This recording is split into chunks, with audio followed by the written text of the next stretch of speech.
Trump's been fighting with the media since he started running. No surprise there. Well, the fight certainly helped fire up the base, and he's showing no signs, even as the president-elect, of letting up. But the question is, will that strategy still work once he's in the White House?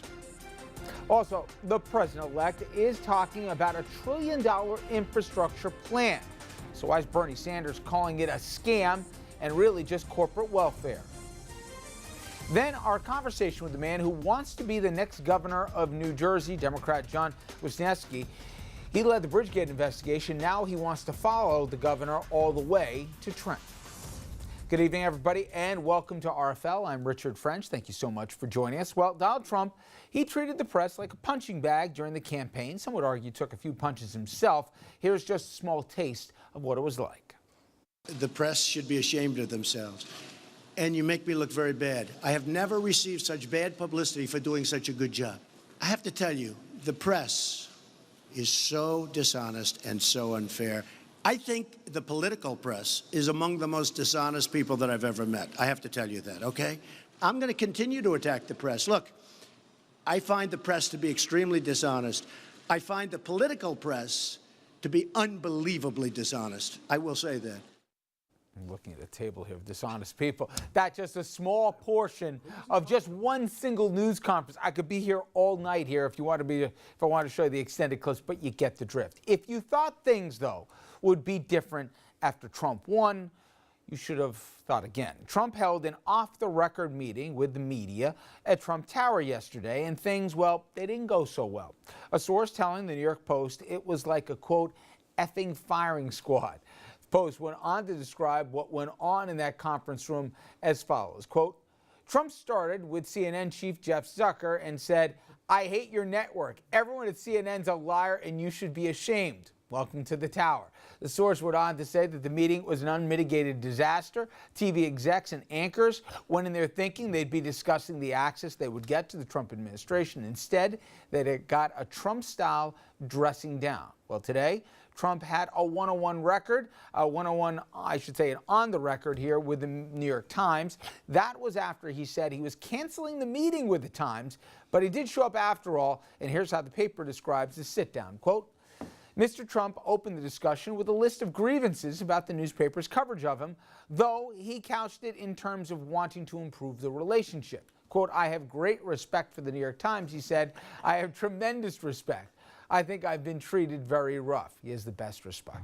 He went on to say and make some news of his own. Trump specifically disavowing the so-called alt-right movement and said that's not a group that he wants to energize, though he did staunchly defend senior advisor Steve Bannon, who as many considered the leader of that very movement. Trump telling the Times, quote, if I thought he was a racist or alt-right or any of those things, the terms we could use, I wouldn't even think about hiring him. Now, Trump also went on to say that he will keep an open mind about the Paris Climate Accord. He won't necessarily pull the U.S. out, even though during the campaign he constantly said he, in fact, would withdraw. Trump also confirmed he will not pursue a prosecution of Hillary Clinton because he doesn't want to hurt the Clintons. I'm just repeating the news. All right, let's bring in our panel here. Richard Brodsky, former Democratic New York State Assemblyman, now a senior fellow at Demos and a professor at NYU, part of that dishonest media. Dominic Carter, political journalist and author.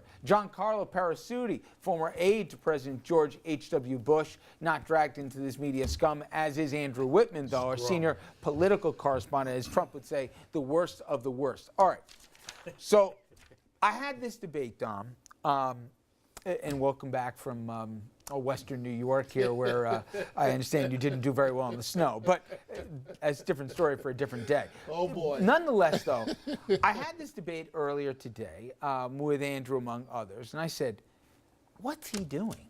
You can't win a fight with the media, you know the whole experience, except you know what he's doing. He and others, I'll let him speak for himself, said, hey, you know what?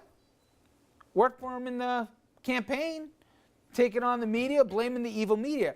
My point to that is there's one thing if you're running as a candidate, but as we'll get into with the attorneys tomorrow night, when you're the elected, there's things called laws.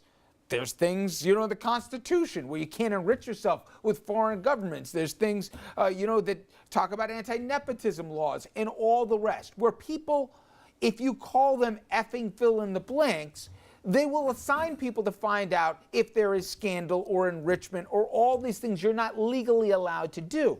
Is he picking a fight that he can't win? Or if it worked for him in the primary and in the general, why not do it when you're actually sitting in the office? He's hoping the latter, but history is not on his side. Mr. Trump, the president-elect of the United States, Richard, is illustrating a behavior right now that's an unorthodox way towards dealing with the media. We have not, in recent memory, been down this road before. He thinks he's going to browbeat the media. Remember, he knows everything that's out there about him. He knows what's in his past that we don't know yet. And he knows resourceful reporters might find this stuff. So what do you call it, playing to the ump? When you're Working the ref. Working the ref. He's already working the ref. He's putting CNN. What he's basically saying, what he's basically doing, and I know you're counsel, he's blackballing the media. If you think that you're going to take shots at me, there will be repercussions. I will venture to say I could actually see him, I don't know if he could do it legally, trying to ban media outlets from covering he's the already White trying House. to restrict it. Andrew, make the counterpoint. Make what he's doing is politically savvy, actually, and that what he did as a candidate he can still do as an elected. Well, a lot of his supporters don't trust the media at his behest and probably didn't trust it to a certain degree before then. So it's not like they're going to be glued to the pages of the New York Times to find out if they think that he's violated an ethics rule.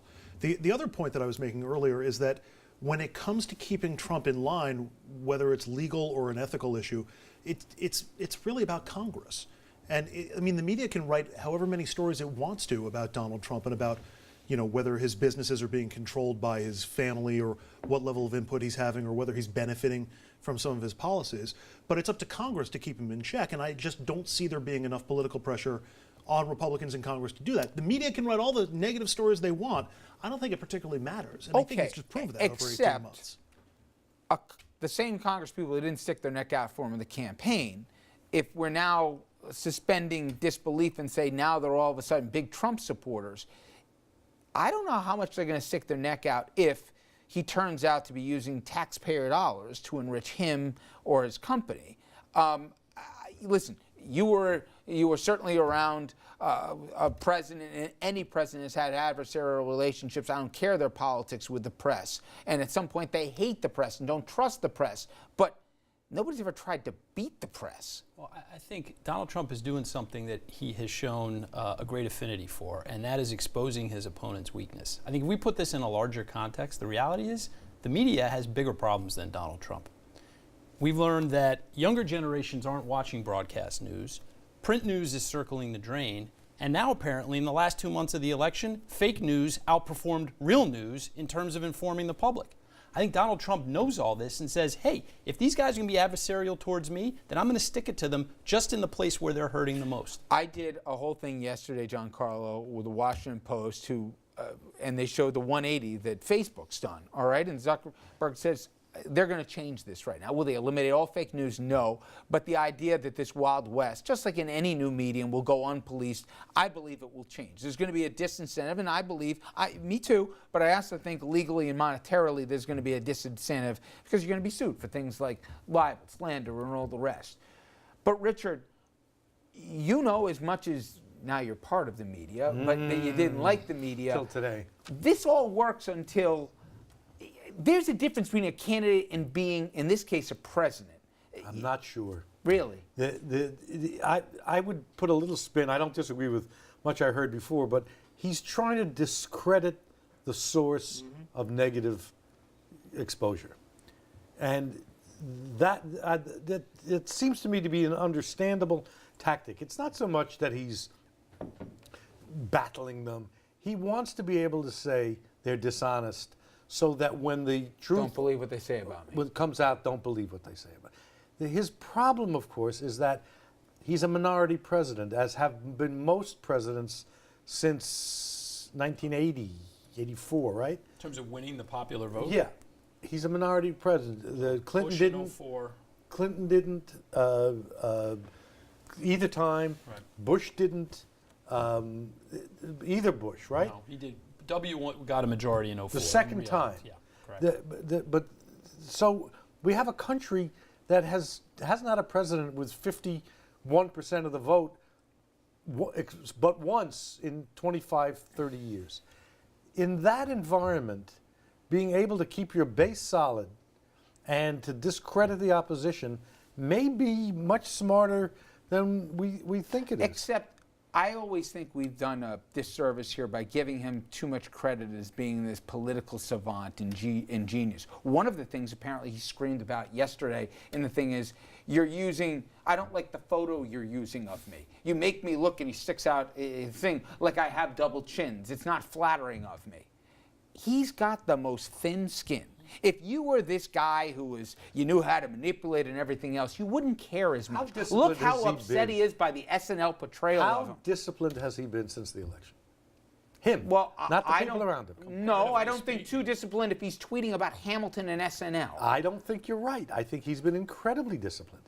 Compared to what, Richard, a 5-year-old? He has moderated position after position.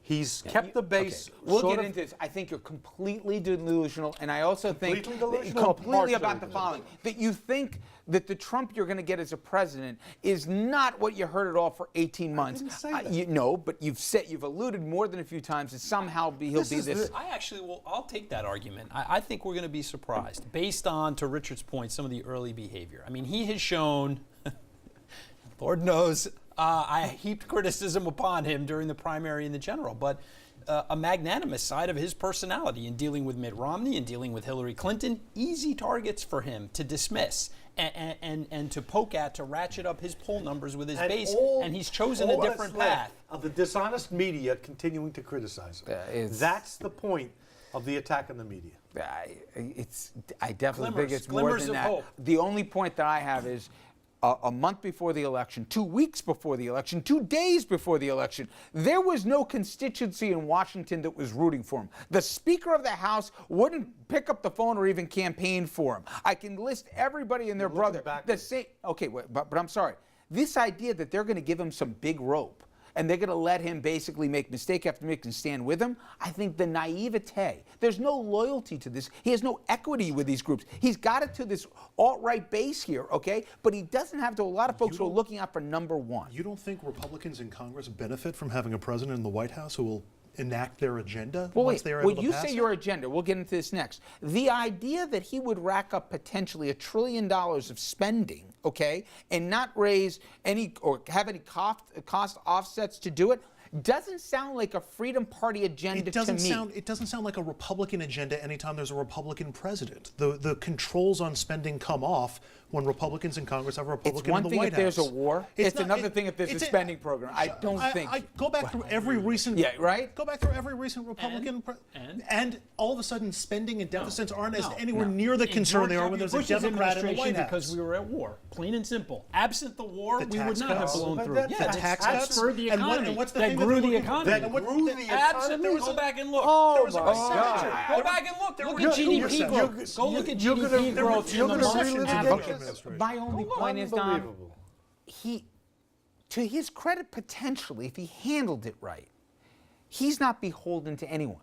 On the flip side of this, no one owes him anything either politically, okay? He didn't get anybody elected. He's not going to rule by like. But my only point is, I was thinking today, and I did this analogy in the morning meeting.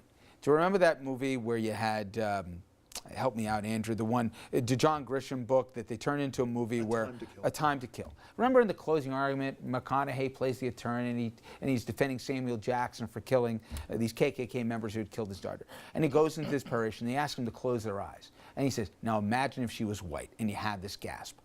I thought for a minute, do you imagine, this is for you, my friend. Right up my alley. Do you imagine if Barack Obama had said, John McCain's not a war hero, you know, got captured. Oh, by the way, that white guy, Romney, show me your papers. You're not a real American. Hold on. And then he goes on to say, if I don't win, I'm not counting this election as legitimate over here, and I'm going to lock up him if I win and I'm president.